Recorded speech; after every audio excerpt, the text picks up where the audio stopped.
Let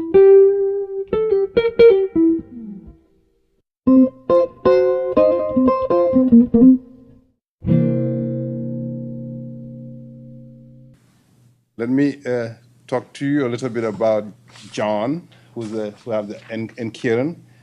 John is one of our CPG group members. He's an associate professor at Cornell University, and he's the director of the New York State Center for Rural Schools and a co-faculty director of the Community and Regional Development Institute at Cornell, I assume. And I think John used to be a teacher too. Yes. That's good. And then John is going to talk to us about issues of rural schools in the region briefly, and we will also introduce Kieran's work. Thank you, Haruna, and I promise to be brief. This is really a glorified introduction, but Kieran's not that interesting, so I can't talk for 5 minutes on Kieran. So Kieran and I go way back. It's okay.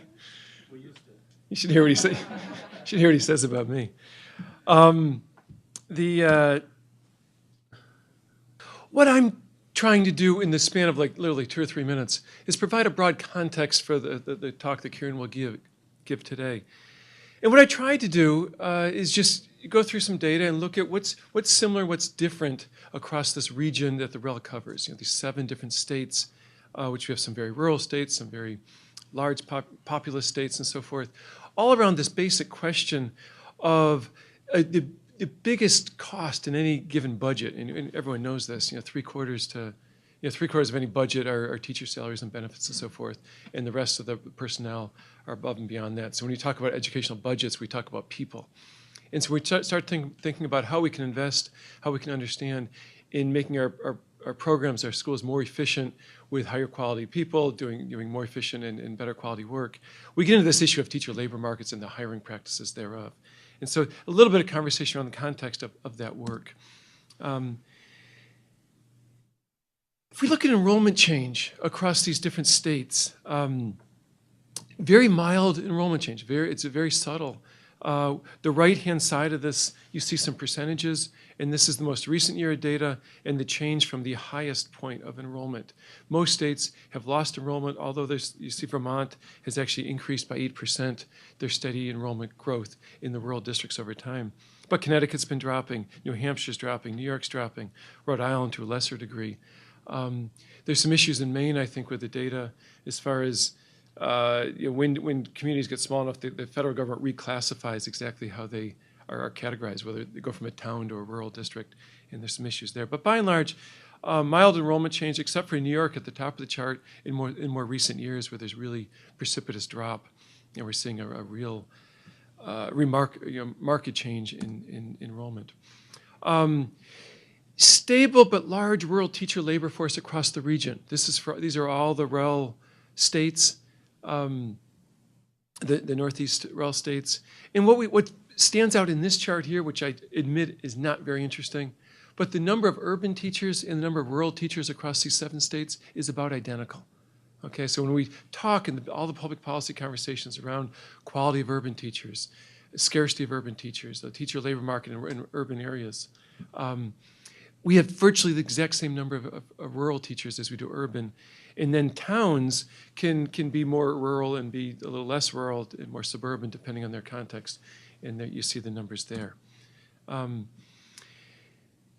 Steady increase in teacher salary expenditures. Okay, so this is no surprise. Again, we have this tremendous growth in expenditures. We spend a lot of money in our country. We spend a lot of money in our different states. And so not surprising this would be a growth. But notice the data ends here, the 08-09 school year. This is federal data, and there's a real lag in the financial data. So in a couple of years, we come back and look at this and see how these expenditure growth lines, these trajectories, change when we get past 2008 and the bottom falling out of the economy. You saw some more subtle changes in student resources and so forth in some other slides. But this, with the teacher salary, is just the good news before the bad news hit. So this is leading up to the real downturn. Okay, real quick, key budget implications. we know when we put together a budget, and this is the time of year, we start to begin conversations November, December, January. Superintendents, board members look at their past budget, look at the current resource, look at their student need and so forth, and we look at what these different cost drivers are. I also want to have you talk about and think about what we have control about in a school budget, what do we have control over? And so student need is changing. Districts are serving greater and greater proportions of poor kids, and this has been a pretty steady increase, particularly since 2008. We have very little control over student need, and this has to do with special education costs, Title I costs, in the affiliated programs. Salaries, modest costs, and salaries work in two different ways. How many teachers do you have? Okay, how big is your staff? And then, of course, the salary increments that are based in your teacher contract. So you have a little bit of control over that contract, a little bit to tweak around the edges, and a little bit of control of how many teachers you have. Benefits. I would say modest control over this. Again, the notion here is that when you renegotiate contracts, you can reset your benefit structure, but modest at best as far as your annual control over your expenditures. Retirement, virtually none. I know the superintendents in New York State just got hit just a week or two ago with what their retirement cost, mandatory retirement cost contributions are going to have to be. And this goes counter-cyclical in New York. I would assume it's pretty similar in other states, where when the times are good and the stock market's booming, districts contribute very little. When the economy's in the tank, districts have to contribute a lot more. But you have no control over that. You're hit with a cost, you have no choice but to pay it. Technology costs are fairly modest as far as in terms of scale and also in control. Fuel, et cetera, your heating oil and all the rest, very little control over that. But then we get to teacher quality. Who are you putting into these positions to run your schools? And when you hire somebody, you're typically making a very long-term commitment to that. What are the cost implications of hiring one person versus another? Is there a more efficient way to think about this, a more cost-effective way to think about this? And how much control or say do you really have in terms of quality? This is an area we don't know much about, okay? And this is where Kieran is going to be talking today. Who is Kieran? Kieran's an associate professor at University of Vermont. He got his MS in regional planning, city and regional planning at Cornell, and his PhD out of Cornell as well. He's an expert in educational finance and policy, very active in national organizations around this. He's published widely in a variety of policy and finance journals, studies rural issues, student mobility, and so forth. He most recently, just this morning, was working on with a colleague of his special issue of the journal that's affiliated with this national organization that's really focusing on better quality policy briefs, how to write them, how to make them more useful for policy conversations, and that's coming out this spring. So without much ado, here's Kieran. Thank you, John, for those kind words, and to Pamela and Haruna, and really to the entire Alliance for inviting me to come in and offer you some findings from some emerging research.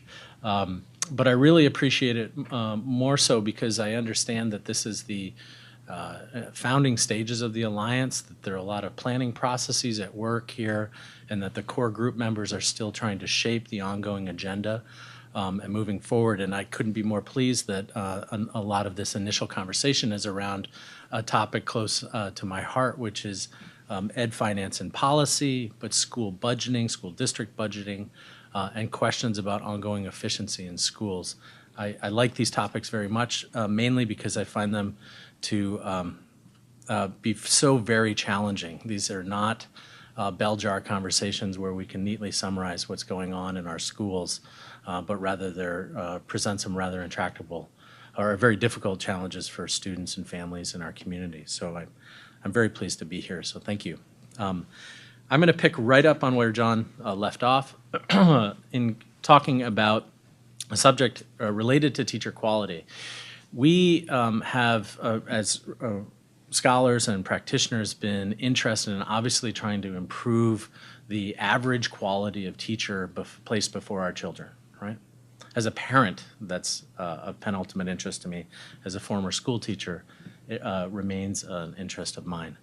How we do that and where we insert ourselves into the teacher preparation or teacher improvement or teacher placement pipeline is a real question. And the research I'm going to present to you today focuses a bright light on an area where research, we have very limited research, which is the hiring process. both of teachers applying for positions and employers offering positions.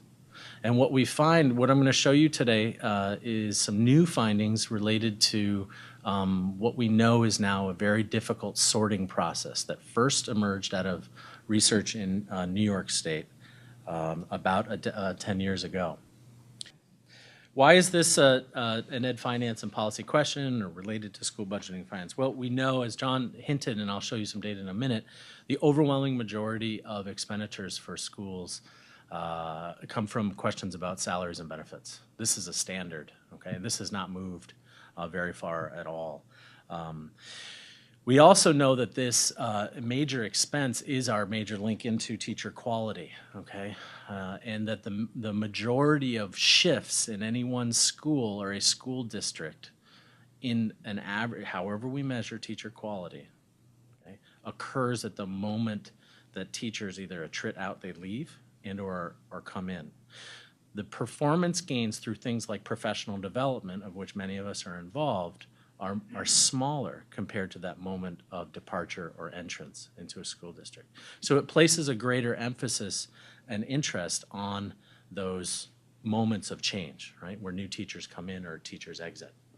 How much is expended? This is the most recent data, actually out of the Condition of Education from NCES, 2008, so it's lagged, right? So it's 12 now.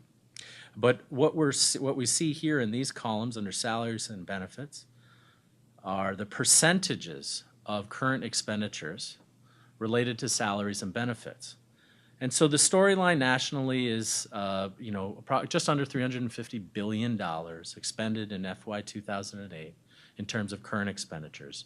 We don't have capital expenditures in there, but it's still a big chunk of change. So 89% of current expenditures on salaries and employee benefits. The books, the papers, the pencils in the classrooms are relatively small, okay? How does this differ across REL districts?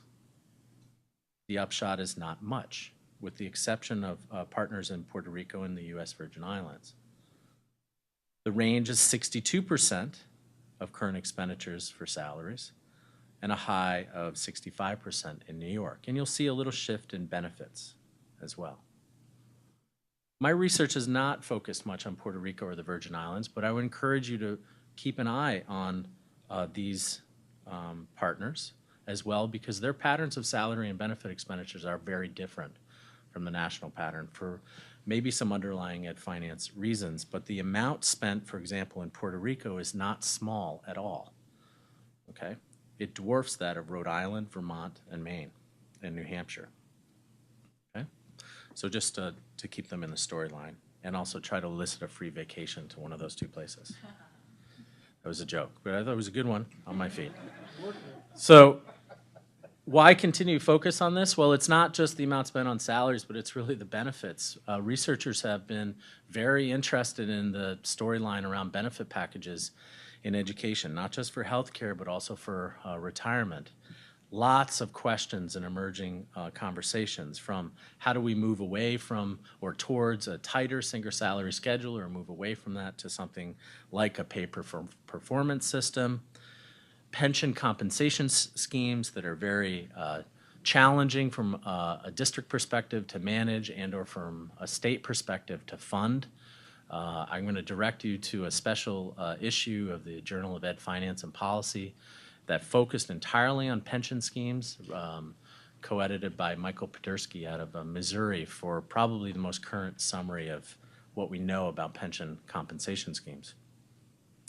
So why focus on the hiring process? Look, we know that teachers are sorted by quality, that our better performing teachers tend to sort or be sorted towards higher performing, wealthier places on average. That children, arguably, that need the finest teachers generally do not have access to them because of a systematic process at work. It's a very hard process to understand, and one difficult to remediate through policy. So this is why my colleagues and I have started to focus specifically on the hiring process to try and untangle this storyline. So what's going on here? When I talk about teachers ending up in a way that disfavors underperforming and poor schools, what are the processes at work? So here's a conceptual portrait of how this works. We have a pipeline of teachers that are supplied, right, in the market. We have both seasoned teachers, experienced teachers that are not currently working. Perhaps they're on leave, maybe they've stepped out and employed their labor in substitute markets like social work or other caring professions, or they've just stepped out for other reasons. We have experienced teachers that are hired, that are currently working in districts, but looking for a different position. And then we have new teachers that come from teacher prep programs or alternative prep programs. 10 years ago, the alternative prep pipeline was small. Now it's not. Okay? The Teaching Fellows program in New York State is enormous. It dwarfs the contribution by perhaps the more popular Teach for America program in New York State. These are not insignificant pathways into the teaching profession any longer. Well, these candidates have a suite of preferences that they match to available positions. They know I want to work in a rural district, I want to work in a mountainous district, I want to be near water, I want to be near mom, I don't want to drive that far, I need to be near my daycare. Whatever the suite of preferences are constrained by the host of stock, I call here, of available jobs. Even you know when you went to look for your last job, or the one you're currently searching for, it's difficult often to get that ideal match, right? And so there's some sacrificing that goes on, or satisficing is another way to say it, that goes on. And here's where we start to do our research. Well, that's not exactly the starting point, but where we find some interesting stuff.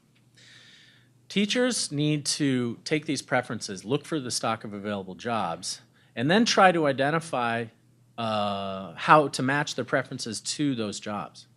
They're looking for information about where the job is located, the conditions of work where they will be employed, other basic pieces of information, salaries, benefits, right, size of the district. And candidates need to then filter the available information that they have about such positions and try to supplement it through other searches, make inferences about those positions. There's a lot going on here, and it's stuff that actually, I can tell you honestly, a lot of our social science methodologies struggle to explain, okay? So the employer, now we get to the employee side. This is just the laborer offering their package, right? The employer then has to do the same thing. They look at this pool of candidates that comes in for a job. The employer has a suite of preferences that they have to match to the available pool. They satisfy as well. They make inferences about what's in the applicant pool or a particular applicant. How good are they? What's that twinkle in their eye? Are they going to be good with the elementary kids? Do they have good grades in college? Does their mom work in the school district with us? Have they been a substitute teacher here? Did they student teach in this district? They have to rank that pool. They make an offer. The candidate may have multiple offers. They have to select from among them. And then we end up here. So this storyline that emerged by Don Boyd at Albany, Susanna Loeb, Jim Wyckoff out of the New York State Research Consortium in about 2001 and 2002 found that we have tremendous sorting at work and that we have low-quality teachers exactly where we don't need them. I just outlined this conceptual map that shows you we have a whole bunch of decision points that goes on here that we don't clearly understand from a research perspective. Any one principal will tell you that's sitting in the audience will say, this is another professor that's stating the obvious. I've lived this for 25 years. And I totally appreciate that perspective. But I'm trying to tell a story across an entire labor market, not one district, okay? There's a truth in both things. Okay, so here's a couple of assumptions going on. One that, look, a lot of economists and public administrators are assuming that teachers end up where they do based on some sort of appeal to the position. We say, well, that's true. We know that they end up pretty close to home, here's the stat, 85% of teachers teach within 45 miles of where they graduated from high school. So we know it's a localized labor market, a little more local than other comparable professions, but not by much. But do they do this based on some sort of knowledge of how appealing the position is? We kind of doubt that. That's a pretty big assumption because we don't think the stock of available information about jobs is actually that good, and that teachers do a lot of guessing and a lot of networking about what jobs are out there. So we think that information and probing information that's contained in the hiring process and the job description is actually a good area of research. It's a cheap potential policy lever to try and augment and steer where teachers go, and something that might be very applicable for administrators. So, okay, we have really good data and we study it. That's my data and methods section for the presentation. I thought I'd just kind of keep that really tight, and I'm happy to explain it in more detail down the road. Not that you couldn't understand it, but it's boring. Where does our data come from? We have a very unique opportunity in New England, and in particular in the state of Vermont, to examine teacher hiring processes, because 99% of all education positions are posted through an online jobs clearinghouse called schoolspring.com. Schoolspring has a very large market share nationally, the largest, and a very strong presence in REL districts, REL states. About 55% of all school districts in the state of Massachusetts employ SchoolSpring to post their jobs and have applicants apply through them. A very high percentage in Rhode Island and other states. Here's a little detail about that. What have we done? What we did is in 2010, we took 2010 data for the entire SchoolSpring database. We focused in on one state, which I'll be presenting today. We took a look at all jobs, teaching positions posted in the year 2010, looked at all the job descriptions and qualitatively coded them for keywords. We ended up with, I say we, this is two grad students that labored on this for hundreds of hours with my supervision. And they coded this. We had ended up with 66 unique codes, pieces of information that were common to job descriptions, but not uniquely common. In other words, there's very few patterns that emerge. So things like job characteristics. Did the description include things like reason given for the job opening? Did it say anything about salary and benefits? In terms of desired applicant characteristics, does the job description contain anything about what experience is desired by the employer? What knowledge or skills are required of the applicant? Certification requirements. I guess those are important because I wrote them twice, but I'm not sure why now. Okay. Also things like geographic characteristics. Where is the job? In what district? Where in the state is it located? So we found out some interesting things that we haven't seen in any other published research. For the first time, we have a pretty good sense of where, how the quality and characteristics, not the quality, the characteristics of the applicant pools. So we have teachers in this state at this point in time, about 23 and a half applicants per job in the state of Vermont, per teaching job. For a superintendent position, about 12 applicants, 12 or 13 applicants. And we've got, please note that this is an error. The upper bound is switched with the lower bound. The range is pretty good. I'd like to point out that the range for teachers is very narrow. This is an interesting finding in and of itself, that this is consistent across jobs. You could expect 20 or so applicants. But what we know is actually the applicant size varies by subject area. Okay, the pool size varies by subject somewhat tremendously. So I think anecdotally we always knew that social studies positions, if you're an administrator, you're overwhelmed, right? You get a ton, particularly at the middle or secondary level. On average, about 39 applicants. Whereas hard to staff positions like special ed, science, and math are 2/3 fewer. right? About 12, 11 or 12 applicants per position. Foreign language, even less. Okay? So while we have this average of about 23 applicants per position, by subject area, it differs tremendously. And also by level. So I don't have data here about level, so elementary positions versus middle school positions versus high school positions. Middle school in that order, basically. Well, why might an applicant decide to apply for a position? And you can think of some in your head why you might apply for a position. We found out that actually controlling for all sorts of background characteristics of the individuals, young, recent grad, type of degree, the information, when we controlled for those types of things, the content that was posted in the job description itself steered applicants. Okay? Well, one would hope that that happened, right? What do I mean by that? So here are some numbers. And what these numbers are saying are where you see stars, those are the ones to pay attention to, and the ones that are bolded I'm going to talk about. These are changes in the size of the average applicant pool. So when content is included in the job description about specific knowledge and standards or law that's required of each applicant, you saw a downturn in the average size of that applicant pool. Okay? So by about 20%, 20, 22%. Under a variety, and the stuff down here is a variety of different types of regression models. So we're trying to control for background characteristics given a couple different scenarios.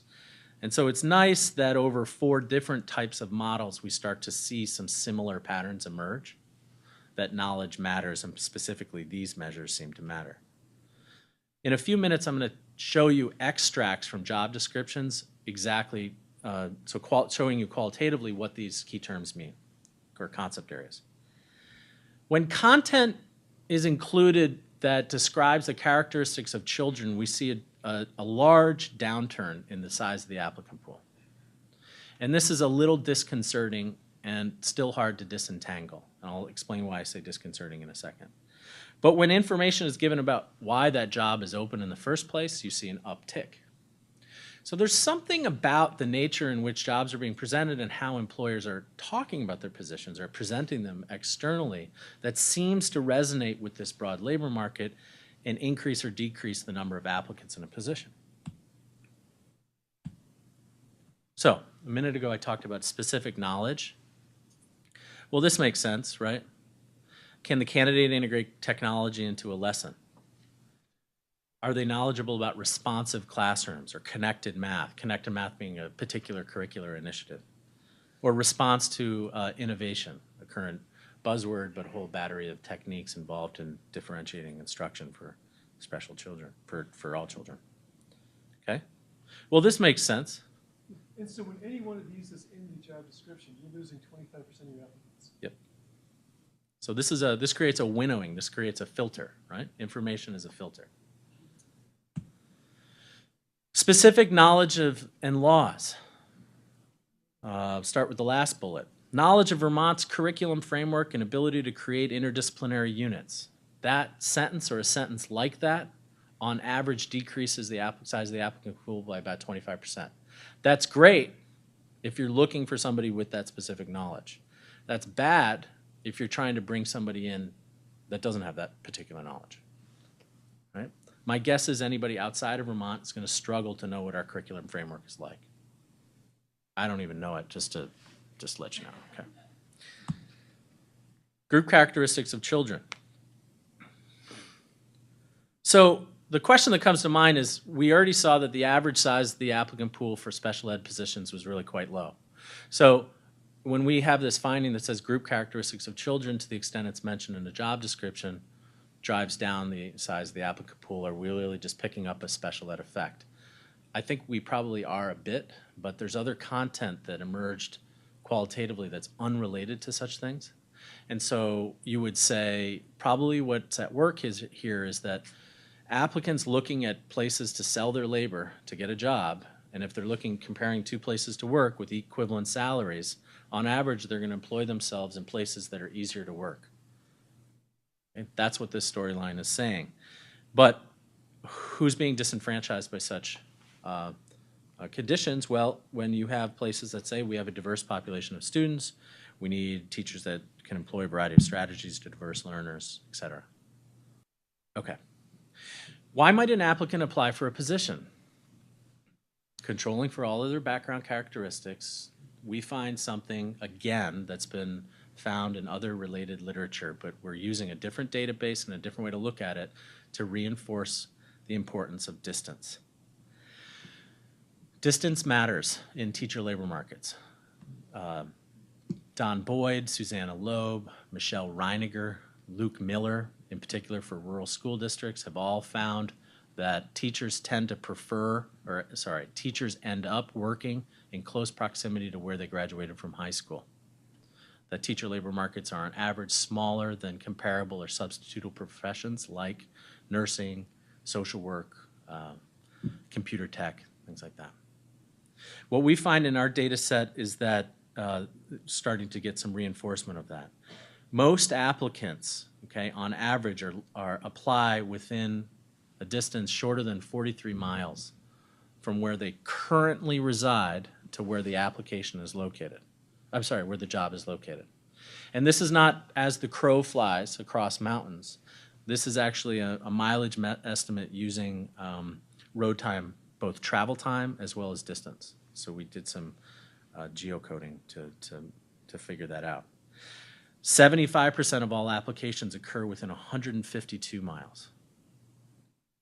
If you work in Bennington, Vermont, don't post an advertisement in the LA Unified School District for teachers.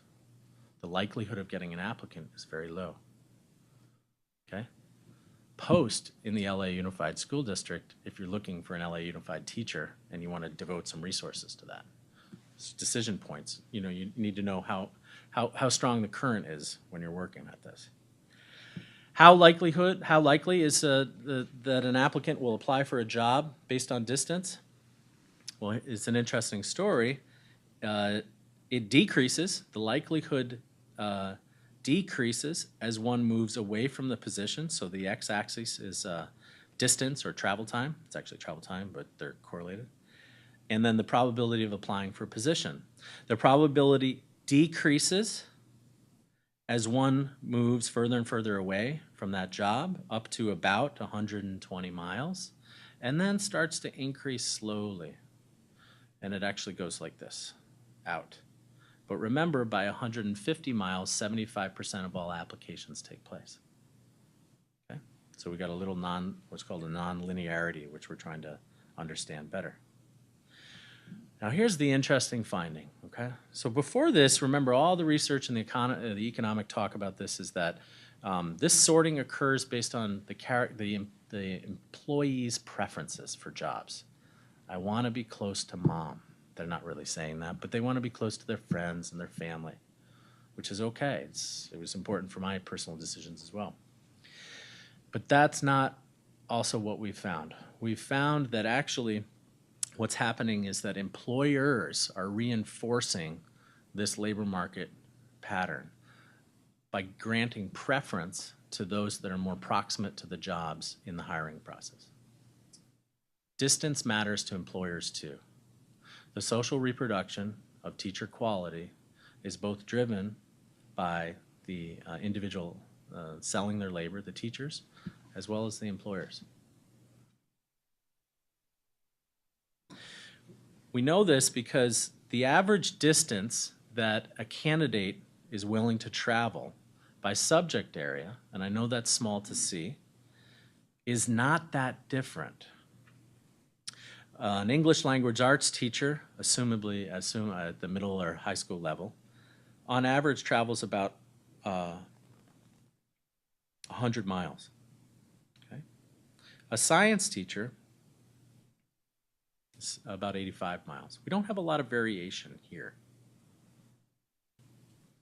When we take care to try and look at the background characteristics of candidates in a statistical model and place distance into that model, we still find that distance matters. So all different stuff that's here and not here. about the candidate is included in this model. You'll see that somebody that is more, that has fewer years of experience, 1 to 3, in comparison, somebody with 10 years of experience, for example, is far less likely than somebody with fewer years of experience to be offered a position.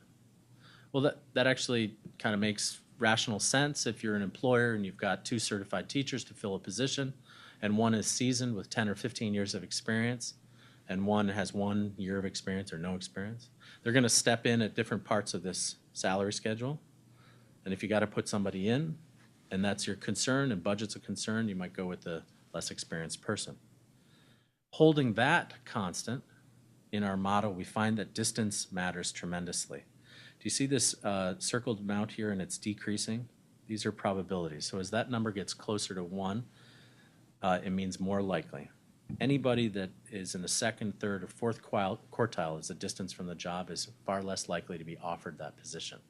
Pamela? That the distance that they are living now when they apply, or the distance that they maintain after they take the job. I think that's the distinction I wanted to make, because I think that it is, in fact, the distance away from where they're living now when they apply. Correct. Is that correct?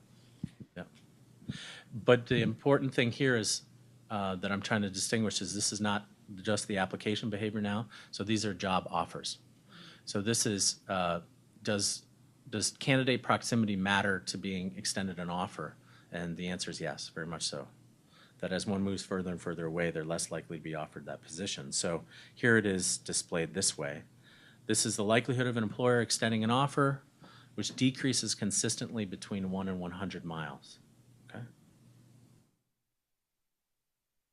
There's all sorts of things going on here. How likely am I to get this person to say yes? How likely are they to be here in the fall? How likely are they going to be here in 1 year from now, 2 years from now, 3 years from now? How much money do I have to get them here for an interview? Do I have a budget for that? Right? All sorts of calculations, challenging calculations to make. But overall, this pattern is being replicated over and over again, and this is what this research is picking up here. So look, we know that now we have a much better story that we're writing up and we're trying to tell using this very unique employment data from School Spring through this Education Jobs Clearinghouse, that we know that this teacher sorting that goes on that very much impacts rural school districts as well as urban poor districts is impacted by the hiring process itself. Okay? It's not just employee driven. Okay? We know that teachers continue to be attracted to positions closer to home, but that actually the employment and the offering of jobs is reinforcing that problem. Okay? Or, sorry, not that problem, that preference. So, trying to be helpful, I've got a list of questions which are in the PowerPoint for you to consider, both from a practitioner standpoint, a principal, a hiring officer, a school board member, a superintendent, as well as from a policymaking standpoint. And I won't read these aloud to you, but they're meant to be provocative. I've given this talk and shared some of this research with colleagues in Vermont, and many tell me that they have never systematically looked at their job descriptions in this way. They never looked at the content, and I can tell you, looking at all the job descriptions in the state, that it appears that way, that there is tremendous variation in what content is being presented in those job postings. And since we know it's all pouring through these online jobs clearinghouse, we have new opportunities to try and understand that. And the last thought I would have from a policymaking standpoint and from the REL's perspective, we have limited access, we have limited policy levers, right, that states can employ to try and steer teacher quality improvements. They're often quite expensive, PD being one of them, to offer. Inserting oneself into the way that jobs are posted and the types of incentives that are associated with being hired or trying to attract and lure high-quality candidates to positions might be a relatively inexpensive policy lever to begin exploring. And I think our research is helping to bring new meaning to that. So I wanted to thank you all for this, and I think I ended up 5 minutes short, so I can take some questions. My name's Frank Perotti. I'm from superintendent in Springfield, Vermont. I found the information on the job postings really, really interesting, because in recent years we have actually been trying to refine and include more information and knowledge and skills because the effort for us to increase quality means we need to, in a way, filter out folks who don't have the skill set that we want. And so my question is, a practice which we thought might help us get higher qualified candidates, is that helping or not? In other words, we're getting fewer candidates, but we're making an assumption that they're more highly qualified. So that's a great assumption, and we have, from a research perspective, we haven't been able to probe that in this data file just yet. We're trying to. We can use some of the credentialing measures to portray teacher quality, but we know they're limited. So we could use things like GPA at an undergraduate institution, the quality of an undergraduate institution. We could delve into things like transcripts. That doesn't give us a portrait of how well that individual teaches in a classroom or has taught in a classroom, which would, for me, be a better measure of teacher quality.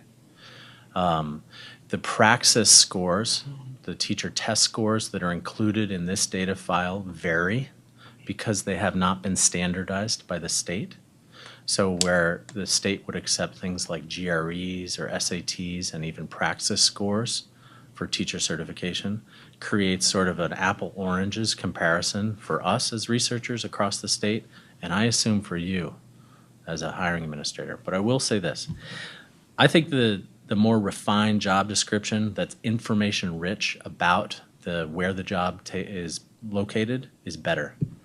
The richer information is what applicants are looking for, that they may either disregard or go and search and find elsewhere. And I think that's the problematic part, because they start to make inferences about what is and what is not true about Springfield, when in fact you could tell them from your perspective what Springfield is like.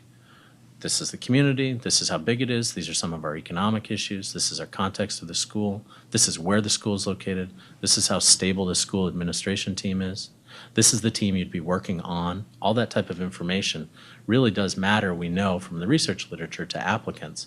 So why not put it in there? Right? Does that translate into a better qualified teacher? I don't know. I hope so for you, but it should equate to a more refined applicant pool, and then you can spend more time trying to refine them further. Yep.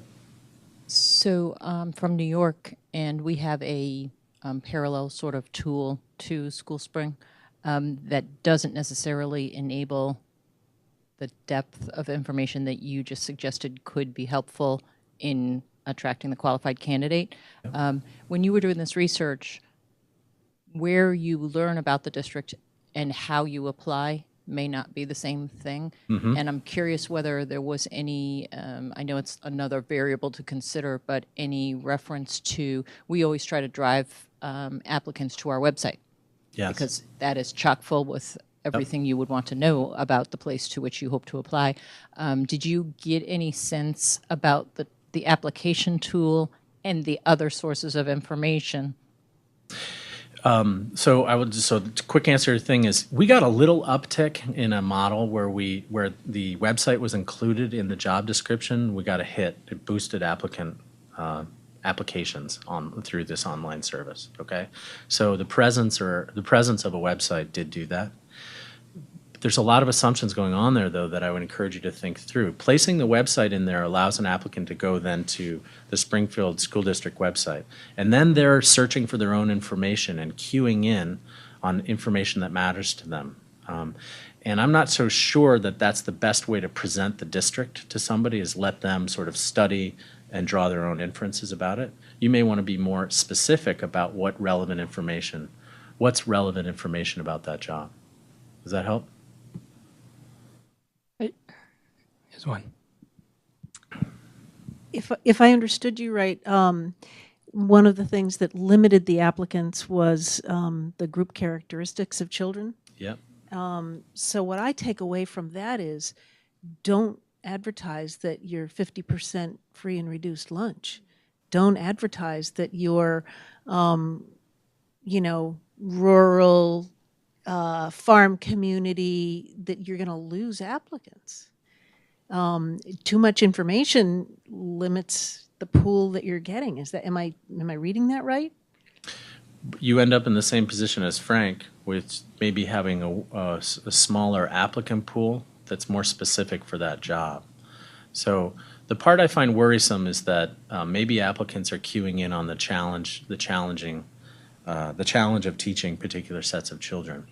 But that might also be an attractant for certain applicants as well, that want that type of environment and they want to work in the rural spaces. I think what we're picking up on is that this information is steering applicants in ways that we have yet to really explore from a quality perspective. But I wouldn't not put that information in, because you don't know that you won't lose that other teacher that is very interested in working with that population. Next with this. That's a really good question. So we're trying to write up and publish off of these findings both the distance information, which is new and novel, and then the information stuff. So not to get too techie or wonky, those little curves in the charts I showed you, so from a methodological standpoint, those are kind of problematic. That's basically saying that the research techniques that we have don't quite fit the data, the storyline that's going on, because they're curved. And so we're working with some scientists that are using pretty advanced modeling techniques to examine what are called nonlinearities in our data. So what's that saying? We might have a better way to explain the importance of distance at the upshot. So we would be able to know and be able to say with much more precision whether or not qualified candidates seem to come from different locales. That would be a pretty neat outcome, right? There might be a whole pile of candidates that are on average far more qualified than those 25 miles from your school district that are actually generally 200 miles away or across state or in a different state that really don't get accessed because we don't have the funds to bring them in. But we wouldn't know that until we have better tools to analyze that data. What data do you have on how the number of applicants correlates with the quality of the applicants or the ultimate hire? We don't, at the moment, are not drawing those connections. We hope to build that in by mining the data a little bit differently, but that's not in this stuff up here. This is really just about the size of the applicant pool and how we're seeing it being steered initially. Okay. Hi, in the medical field, I know that they are doing in medical schools training for rural practice, family physicians. Have you looked at all, you talk about quality of subject training, for instance. Have you looked at all about whether there are any correlations between any programs, if there are such, of teacher training programs that actually deal with a rural setting as opposed to an urban setting? We talk a lot about urban problems of educating kids. Is there any correlation or any work going on in that? That's a great question. It's something my data that I presented here doesn't speak to. So rural teacher ed programs, rural focused teacher ed programs, I'm actually not sure. I know at the University of Vermont, actually our teacher ed program focuses a fair amount on that.